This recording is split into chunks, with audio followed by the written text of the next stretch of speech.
Yeah. Joe. So very happy to be here on Wednesday afternoon,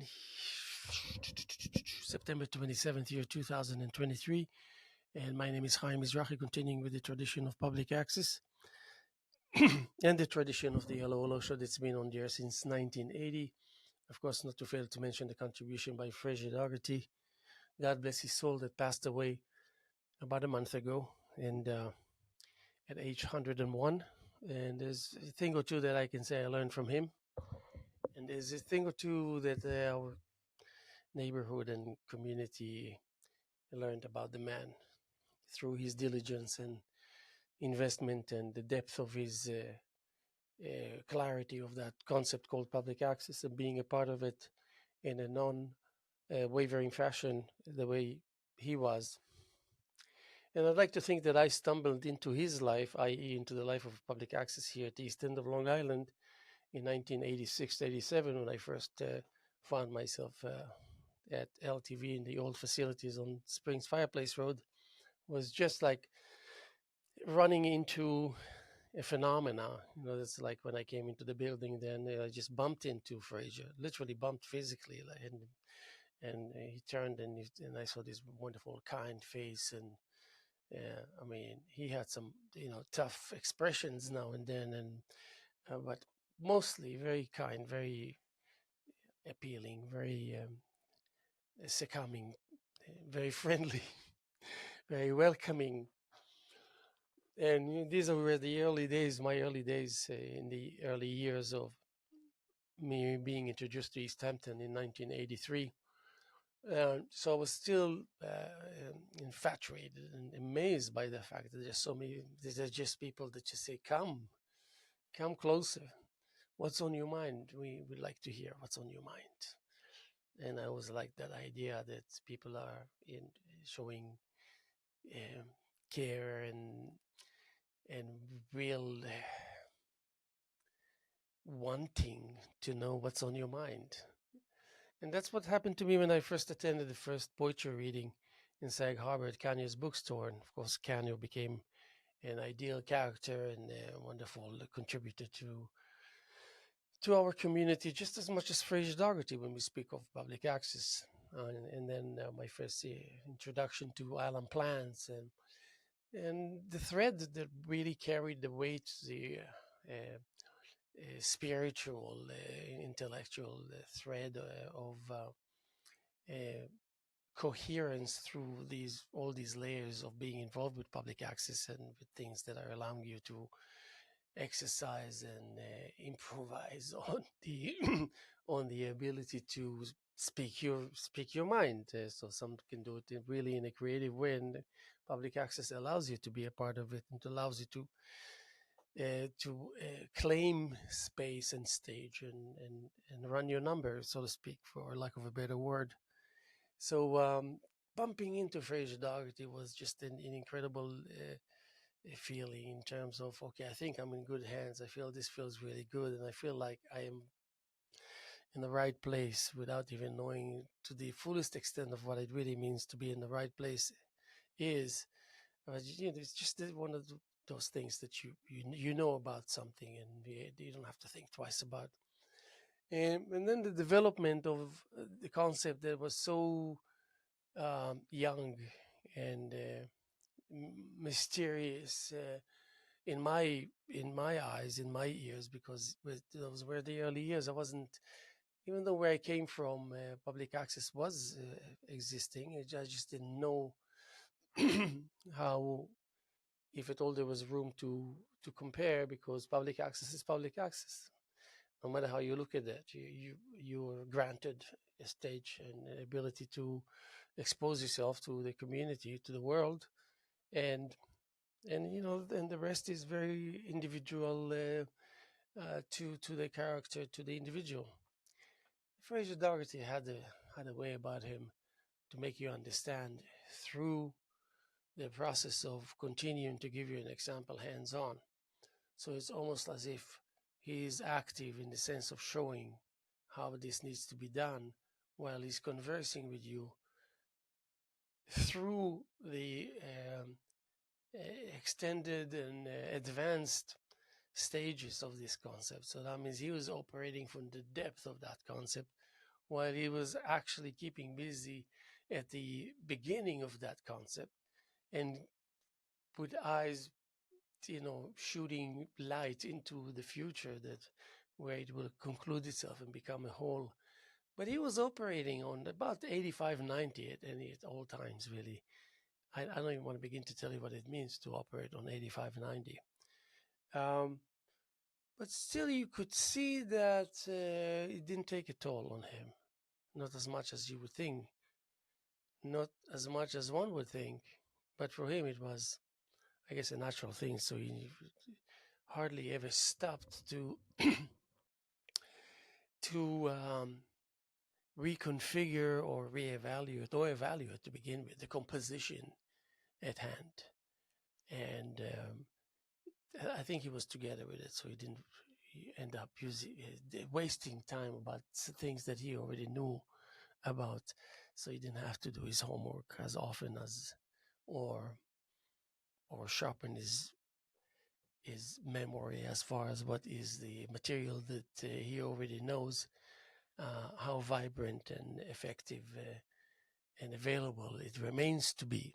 So anyway, these things were very real when it comes to communicating with a person such as Fraser Dougherty, because the level of his conviction carried the meaning of that message much further away than one would believe it's possible, because he lent his strength almost fully to the concept that he is that was trying to promote and was trying to introduce as something that is not only vital but imperative to help maintaining sanity.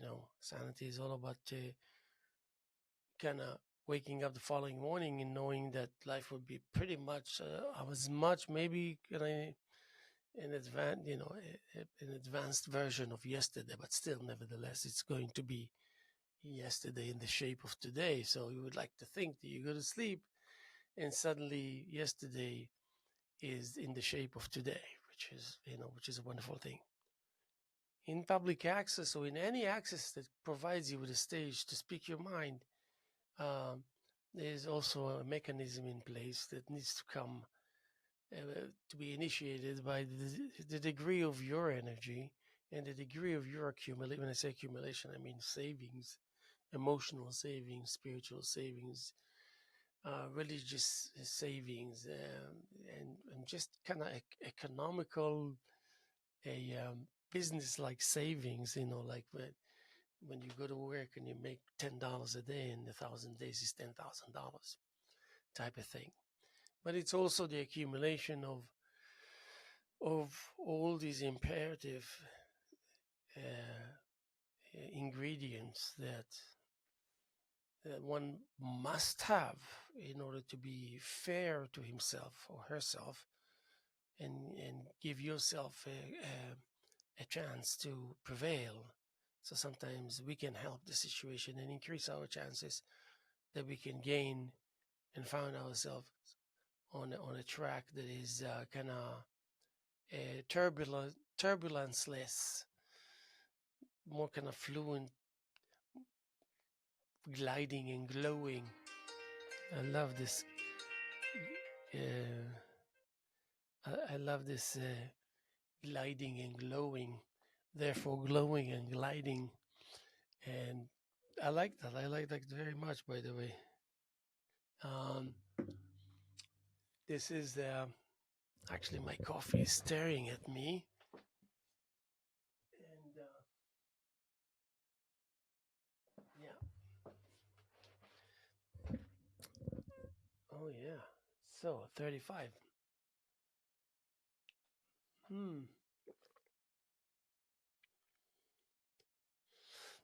35. So as I mentioned, we're sitting here on Wednesday afternoon, September 27th, year 2023. And again, we are the epitome of the summarizing of the ins and outs that accumulate in the shape of that many thousands of occurrences, that each one of them is an official occurrence. and and the power to stand. And as an artist, I can tell you, I sometimes approach to create a painting and realize that my approach is sometimes more than enough to create the painting itself, as when some other times my approach will be just like the early stages of preparations for that bit.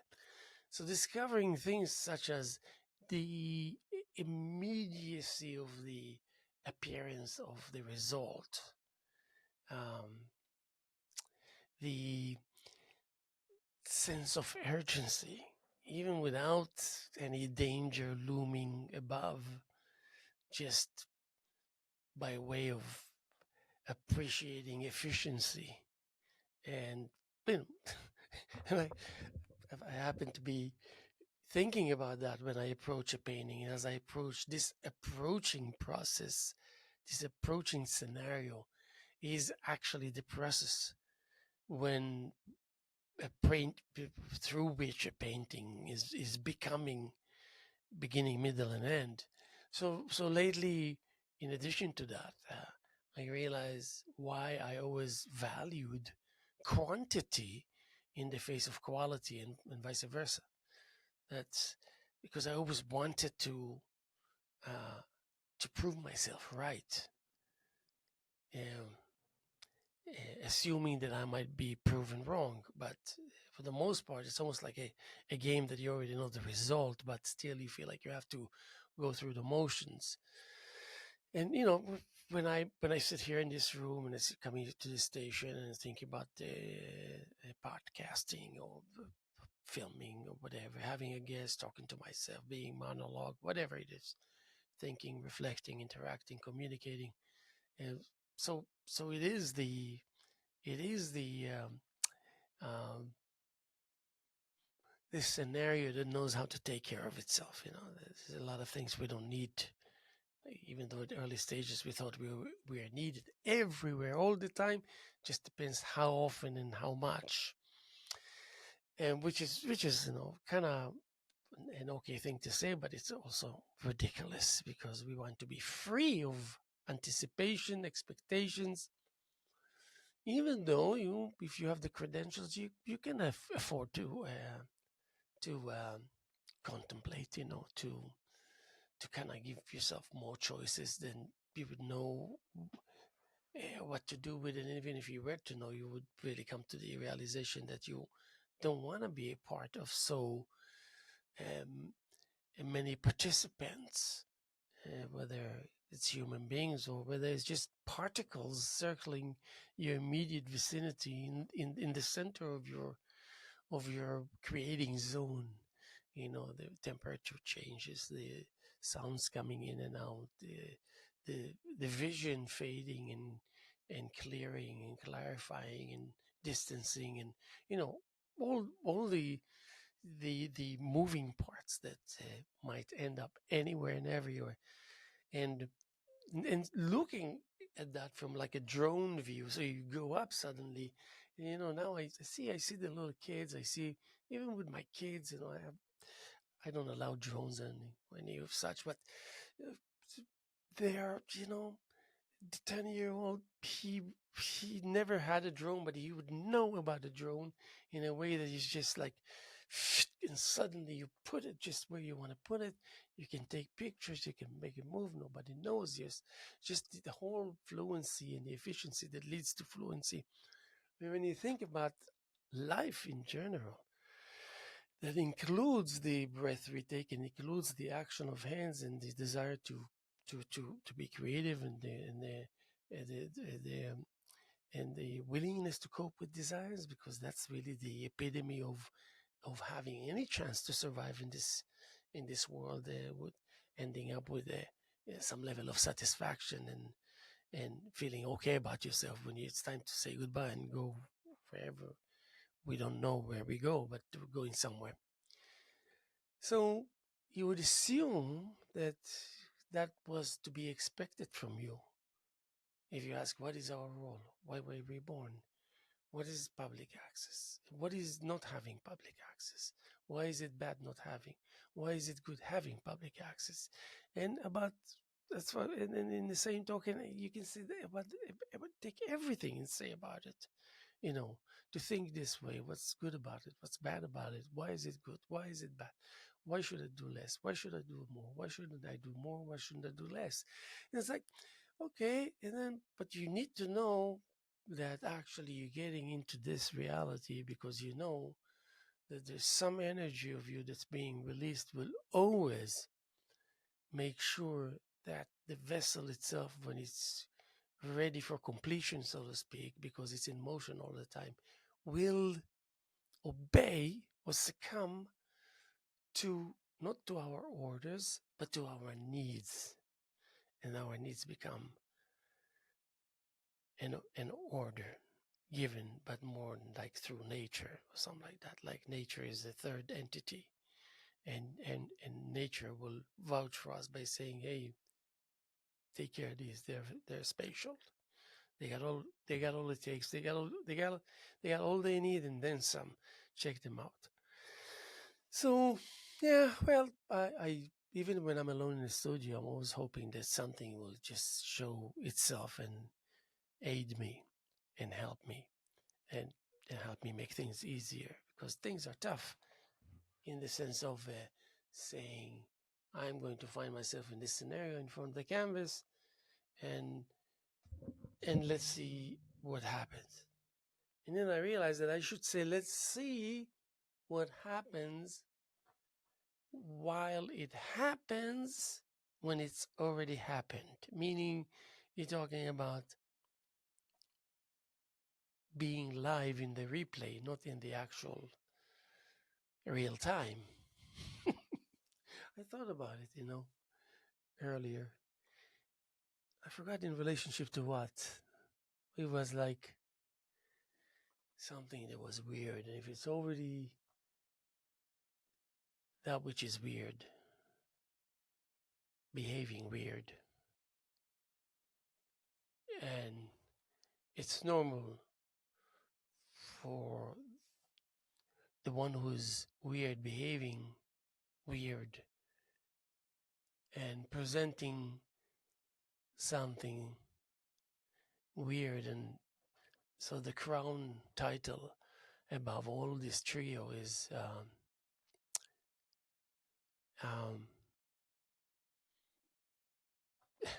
courtesy. uh, yeah, yeah, courtesy. Like you first. Like, go ahead. It's okay. It's good by me. And then, so I thought that as far as Fraser Doherty is concerned, and the years that he didn't even, he planted those years every year, and every effort was planting. I wouldn't even say a seed, just planting. It's like a forest of goodness, a forest of ideas, a forest of heightening the meaning behind public access and making it more available, more approachable, and doing it always from a genuine, clean, clear, filtered, wonderful base. So much so that you don't even feel that it ever was otherwise. That this goodness always was the way you experience it at that moment. I think that's incredible. I really do think that's incredible.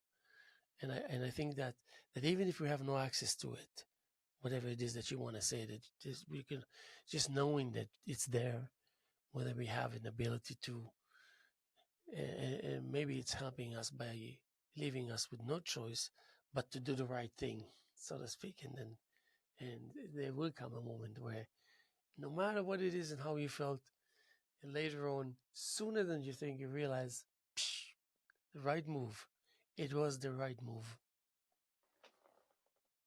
And I think it would be the right move for me to sip some coffee This is coffee from the East Hampton Library.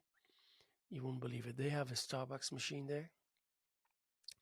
And if you come with your cup, you pay $1 and you get a pretty decent, tasty, delicious, fresh coffee. I couldn't believe it when I first.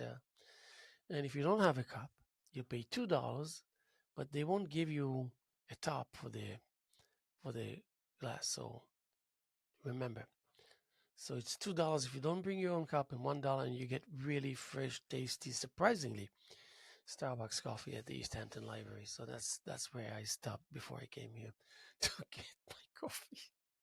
So I love it.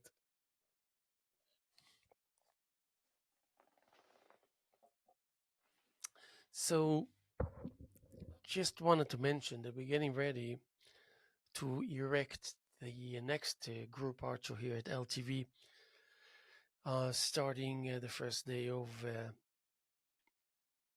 October, actually the second. Monday the 2nd, the new work should be up. Andrew Bailey is going to show at least a dozen prints, and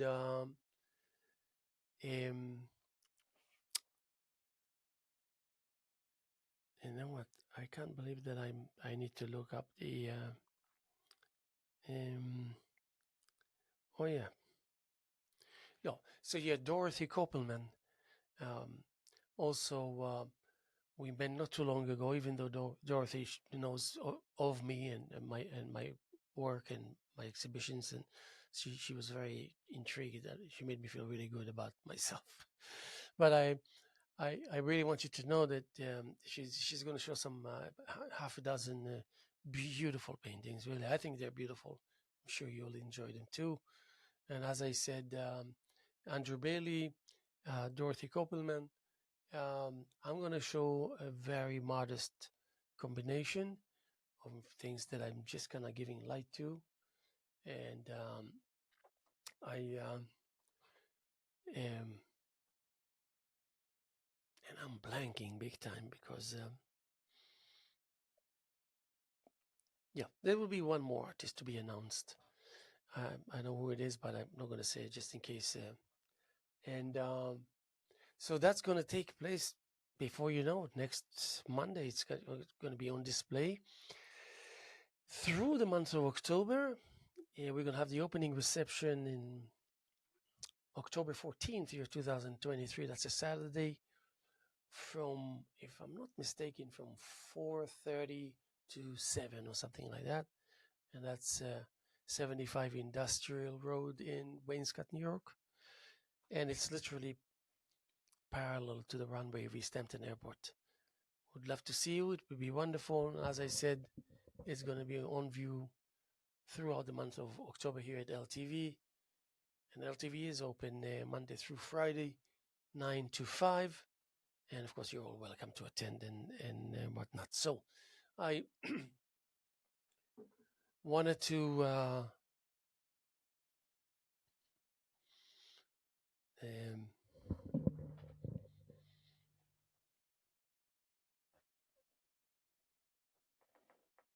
I was looking for actually, maybe these are, if I'm not mistaken. Yeah. Let's see what happens here. That would be interesting. Yeah. Yeah. Is that it? Yeah. So, yeah, as I said, Fraser Dougherty passed away about a month ago and at age 101. And it goes without saying the greatness and the extent of his investment on all fronts and all kinds. To look at LTV today and to understand that behind it resided an incredible force in the days of the early days of the initiation. And for me, and I know there are many other names to mention, I just felt like it's as if I think about my journey here in the east end of Long Island, there was pretty much goes kind of hand in hand and in the same direction and loops and um, so it's almost like my destiny is intertwined and connected in a very special way to the movement and motion and um, of that concept that has a life of its own. So, through the friendship that I had with Fraser Dougherty, that um, brought me to a point where I felt like I do indeed have something to offer. And with him, it was like, you don't really pay attention to the people out there that's watching you just as much as you don't pay attention to yourself, really. You got to have a self that is centered, and that center is actually on the on the border of the podcast room and the living room out there somewhere. So uh, it's easy to get to that point, but it's very, very difficult to maintain presence there throughout. I mean, whatever, if you have an hour that you want to sit and speak your piece, for some people it will seem to be eternity and then some, and some will be saying, "What? An hour just went by."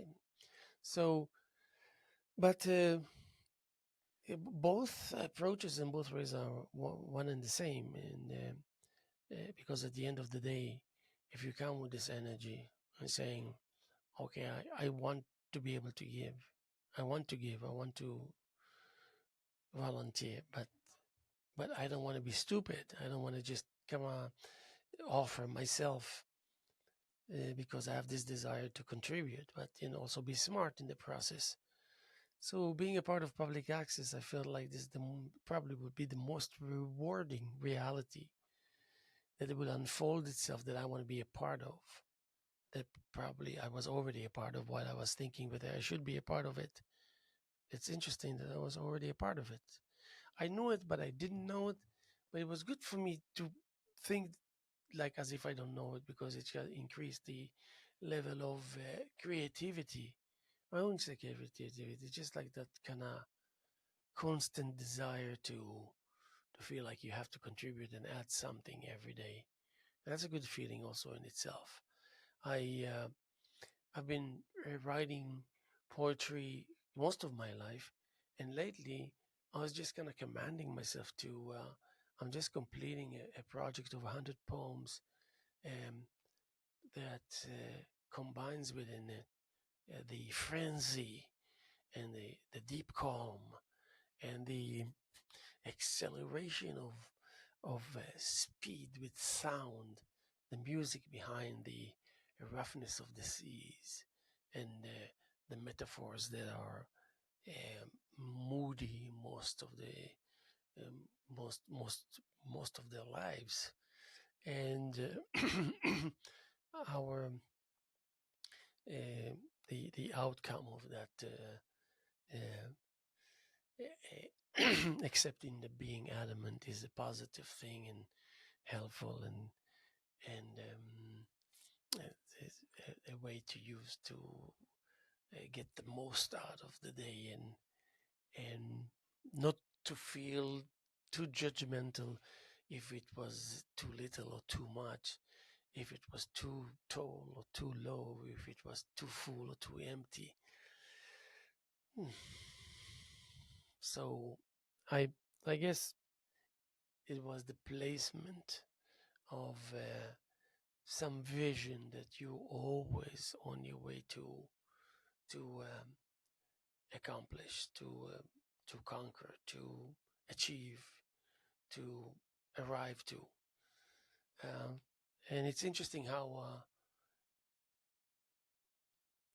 there's no definition of beginning, middle, and end in the sense of when you reach the end, there's somewhat of a unofficial, quick, snappy ceremony, only so you can say 1-2-3 A-B-C. Like just for the just for the protocol, so it would look more official. But the extension of me sitting here and thinking about being a part of the community, thinking about the community itself, regardless of the fact that I am or am not a part of it, or just a community, how it just keeps us together, and how the more we get to know each other, even if it's just very basic knowing each other, purchasing coffee at the deli and nodding and saying hi, and it doesn't have to be something incredible to achieve closeness and trust. So, and that is taking place. And a community can only speak for itself when there's something to show for, and it doesn't have to be achievements, greatness. Uh,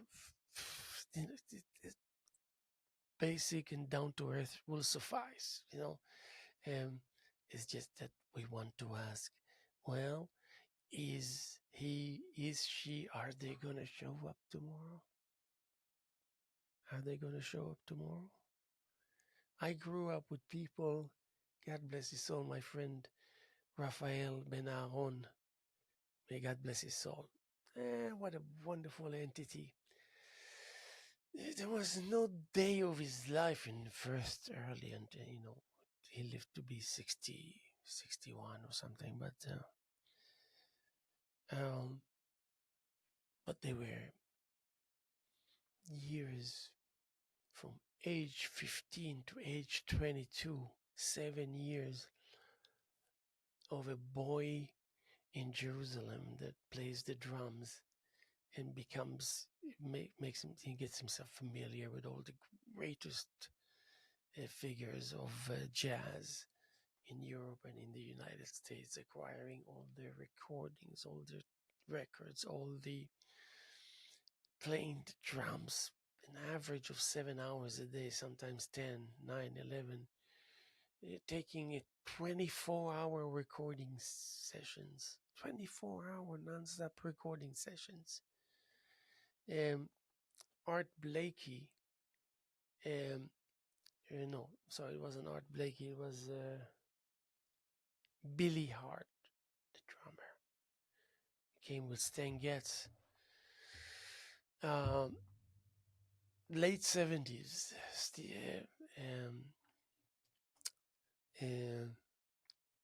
Billy Hart with Stan Getz came in their band, I don't know who else was it, came to perform in Israel. And Billy Hart had the chance to go and visit my friend in his studio, the drummer. And my friend Raphael played to Billy Hart, and Billy Hart said that he was floored. He claimed that I was told that there are no good drummers in Israel, and then I see you, it's like unbelievable. And then my friend Raphael said, wait a second, what I want you to hear my pupil, my student, and it was Sasson Levy. Played, and Sasson Levy was one of his students that used to play 11 to 13 hours a day. I'm not joking you, 11 to 13 hours a day. and he played for Billy Hart. And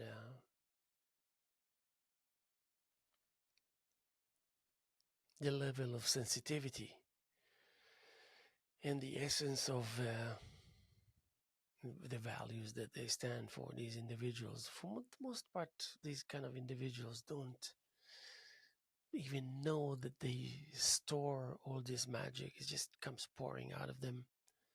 And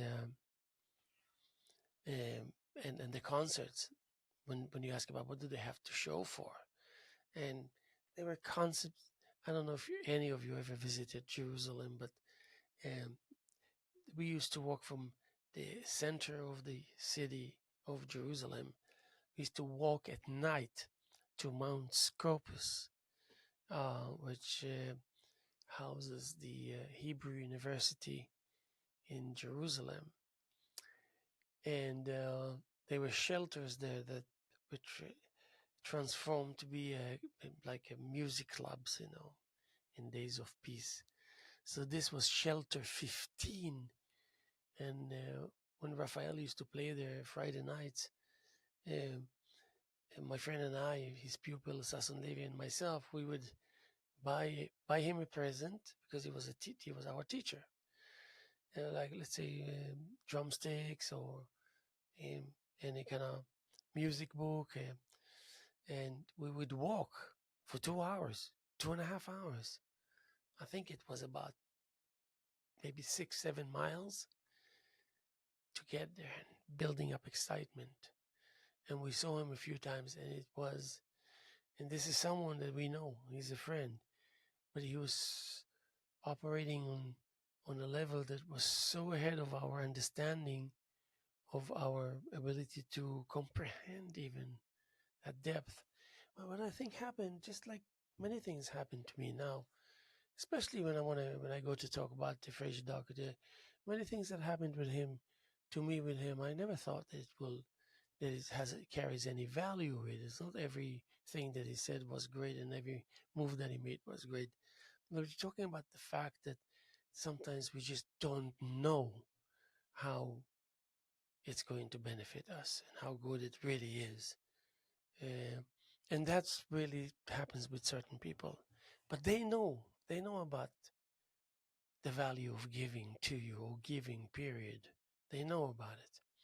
And then it takes time, but then you find yourself, you're befriending the, that which is strange, and that which is maybe whatever it is, and therefore challenging. We like challenge, but not always we grant it entry. That goes back to taking care of yourself. You need to kind of protect yourself from anything that can slow you down. The whole concept of energy draining factors, and identifying them, extracting them. Yeah, just like that. Just like even if you play a head game, and that would be the head game. Yeah, but at least everything that you remove out of this pile is things that you don't need. So that means it's that much less for you to digest, because you're not going to eat it to begin with. So, in that sense, the achievement is almost guaranteed, kind of thing. Almost borders the possibility that it will be too boring to take part in it, or something, something like that. But obviously, so when you enter this entity and you see people, that they passed the test, but this test never took place to begin with. So therefore, there's no pre-requirements or anything like that. You pay the fee, you become a member. You become a member because you pay the fees, and the fees can be many things. But in the same token, when you are a drummer like I am, and a painter like I am, and a poet like I am, like I'd like to believe, really,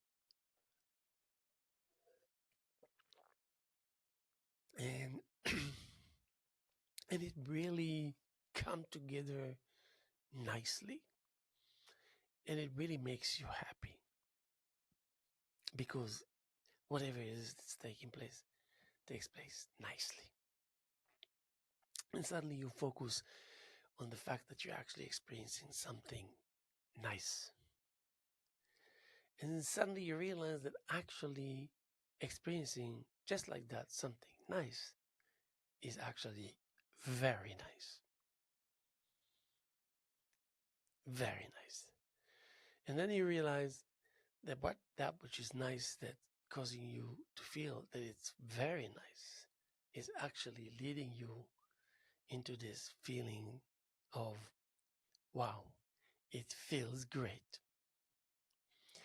So you can go on, I can go on for, let's add one more to it, like, and it feels really good because it's nice. And because it's nice, it is actually very nice. And because it's very nice, then it really feels good. It feels good. So you're willing and dealing with your creativity, with your painting.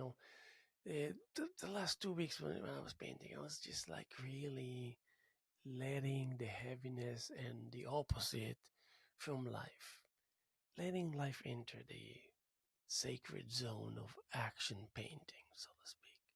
Just let it happen, you know. Let's see how much more I can fit in when I'm not painting uh, with the awareness of self involved, meaning the burdens of the day, even though we're not talking about anything negative necessarily. It's just stuff that happened, will happen, that is in your mind, and you just pop up to the surface any second, and so you have to be somewhat ready. But the level of simplicity that really gives you so much joy is really based on the fact that you say, that's very nice. And it makes me happy. I feel happy because this is very nice. And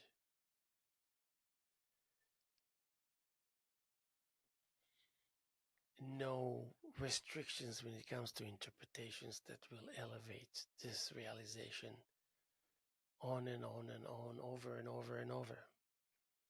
And, well, you always find strength in repetition, accumulation of power, because at the end of the day, it's all about production. And so, and you know, being an artist and having lots of artist friends, you know, a lot of them comment necessarily not when they comment about my creativity, my painting, and all this. They don't really say, "Oh, you're a great painter." Yes, they might be saying, I'm a good painter and this and that," but it's mostly, "You got so much work available. Oh boy!" So I realize sometimes when you add the aspect of power vis-a-vis quantity, and because quantity for you means a lot of quality, because it's 17 different paintings that are good because you created 17. And if you were to create 9 or 24, then it would be 9 beautiful paintings and 24 beautiful paintings. So when you eliminate the possibility that you're kind of selling yourself cheap, or you're taking too many risks by putting all your eggs in one basket, you realize that, well, maybe that's not the case, because it yields back, and it pays off, and and then you have no reason not to continue, and definitely not reason to think about it anymore, unless there's a good reason for that to happen.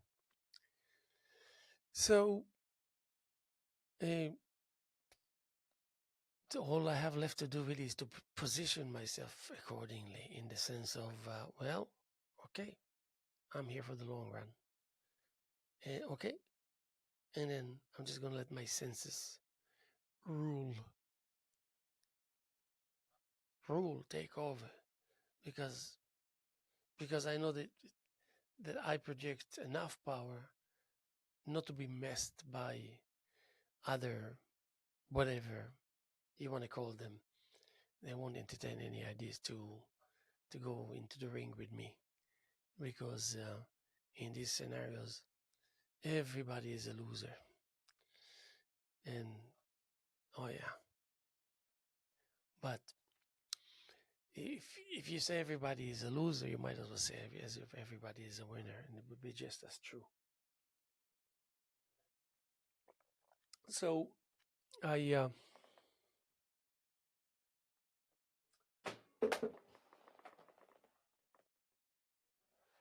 I just dropped my poo phone. Oh boy. So yeah, just wanted to mention that we're sitting here on Wednesday afternoon, September 27th, year 2023, here at the Hello Hello Show. My name is Haim Mizrahi, and as I said, I'm just curating a show that's going to be on the air starting this coming week for the month of October, and mainly Andrew Bailey's wonderful prints, pop art, wonderful, really wonderful, beautiful. And we have Dorothy Koppelman And then we have another artist that I will mention her name next time I'll be on the air. So, and that's for the entire month of October, when we have an opening reception on Saturday, October 14th, 2023. So we would really love to see you here at LTV Studios in Wainscott, New York, 75 Industrial Road. And you can't go wrong because it's literally parallel to the runway of East Hampton Airport. Okay, so let me just see one thing here.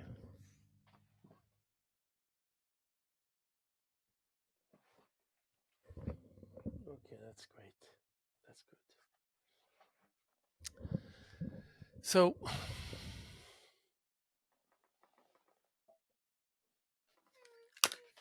okay, I'll take this off. It's nice to kind of have the headphones in and take it off and all this. There's something very intimate having this on anyway. But I wanted to summarize. Because it's like the scenario of what chases what. The head chases the tail chases the head. And there's like a kind of a loop that has a lot to offer to our psyche, that psyche that is present in the time of the heat of creation, if you want to call it, if you want to be dramatic, or just plainly down to earth, the engagement of a paper and a pencil, or just a marker to the paper, and is trying to achieve this brush stroke, trying to achieve the understanding of brush stroke, ignoring brushstrokes to understand the concept of brushstrokes. And then you realize you have to actually create about a couple of hundreds of these kind of attempts that becomes more and more, less and less. It becomes more and more, less and less. It becomes more and more, less. It becomes more and more, less. And it's almost like less and less, more, less and less, more, but more and more, less. And it becomes a condensed square that you're aware not only of its existence, but of the fact that you are the owner. You own that condensed square. You literally created it yourself.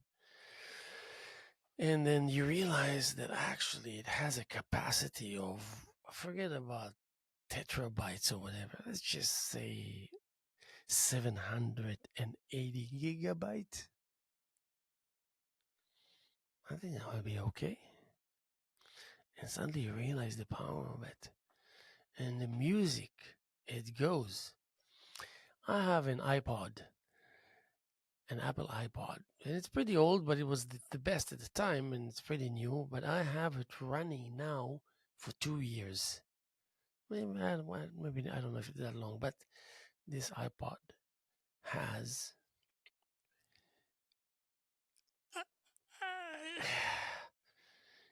I don't know, let's just say 30,000 items. And it's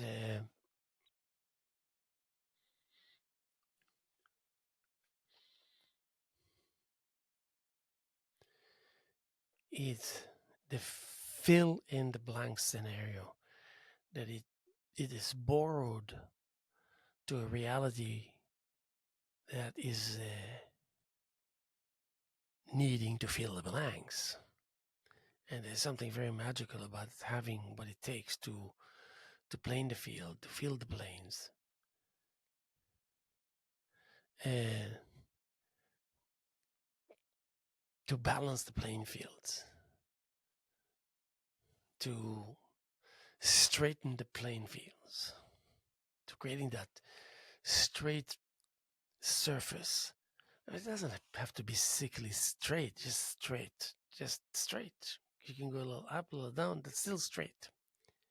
But in that sense, you feel like you're onto something.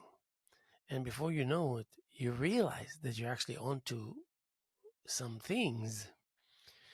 And then you realize that actually you're onto a lot of things, and you don't necessarily feel exhausted. And then you're doing something right. You're definitely doing something right. And that thing introduces itself to you constantly on daily basis.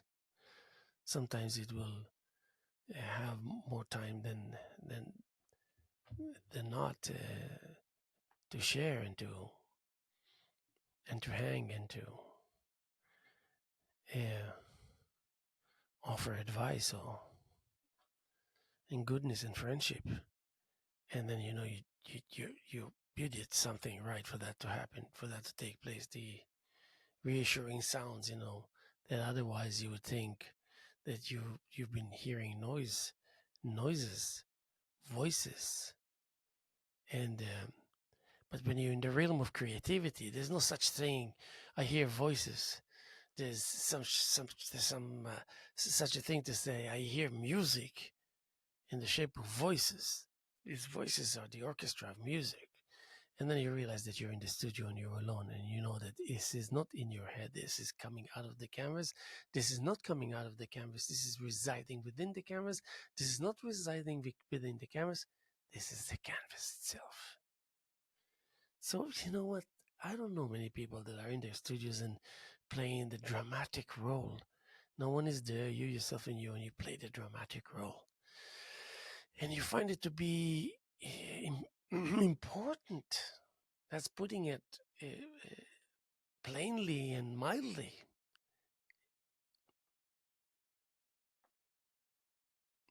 So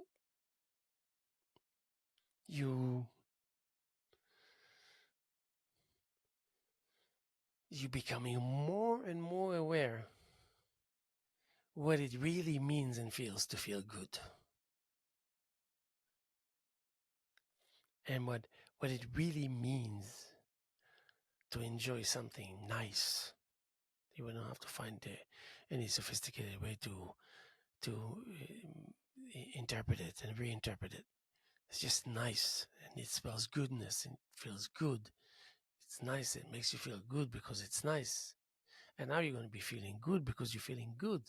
So you don't even have to acknowledge that something is nice as a condition to feel good, because that goodness that you accepted on behalf of that something nice is already providing itself the license to to continue to go on. So it's a self-sufficient scenario that you're responsible for its creation. You're enjoying all the contribution that it has to contribute because you are treating it as if it's not something you own. It's just you're like any other person that will bump into it and see, oh, maybe there's room to benefit from it. So you have the talent to be the orchestrator, to be the one who gives birth to it, and so much more. But in the same token, also being a loyal participant.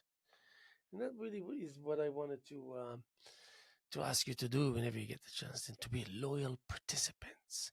But loyal is a little disturbing sometimes, because but always remind yourself that you're loyal to yourself. Because I'm talking about you, yourself, and you. I'm talking about you work for yourself. It's not even self-employed. It's just you work for yourself. You work for yourself. You work with yourself, for yourself, about yourself, for the sake of self, out of love for self, out of love, period. So, suddenly this meaningfulness is so lightweight, and you have something to show for. Very important. 87 times out of 100, that's which I have to show for, saved my life, if I can use this term at all. It's just really, it, it was the difference between people pointing out at you, saying you're a loser, and people that are not pointing at you, but they know that you are a force to be reckoned with, and they don't want to mess with you. And you know what? It's actually a good thing to live in a world where people just don't want to mess with you. They prefer not to mess with you, not because you're some threatening entity or anything of such. It's because your strength when you create paintings speaks to all. plants a seed in the hearts of all and is really meaningful to you, to yourself, to your life, to your journey, to your family. How much better can it get, And to say that you cannot do it, you yourselves out there, the he and the she and the they and the we, it's so easy. You make a decision, you create a plan, and you know what? If you are concerned that you're gonna choose or pick a lousy plan, it's actually great because you need to choose the lousy plan in order to actually execute something great. But you can use something great to achieve something great. You can use something lousy to achieve something great. You need something mediocre to achieve something great. You need something really in the bottom of the bottom to achieve something great, and you need to be in the top of the of greatness in order to achieve something great. You need everything. So the excuse will be, you know what, something is going to give. Since I'm not paying attention to its nature, then I already take it as a tool and as a remedy and as an instrument that will just straighten things out for me so I can just continue adamantly on the straightforwardness of that journey and just keep on reminding myself how nice it really feels good. So we're going to be here tomorrow as much as we were here yesterday and as much as we are today. Wednesday afternoon, September 27th, year 2023, here with the Hello Hello Show. And my name is Haim Mizrahi, and we're sending you our best regards. And we want you to know that we appreciate your participation, whether you know or you don't know that you actually participate and contribute. God bless, and keep up the good spirits, and be good to yourselves and to others, and all of the above.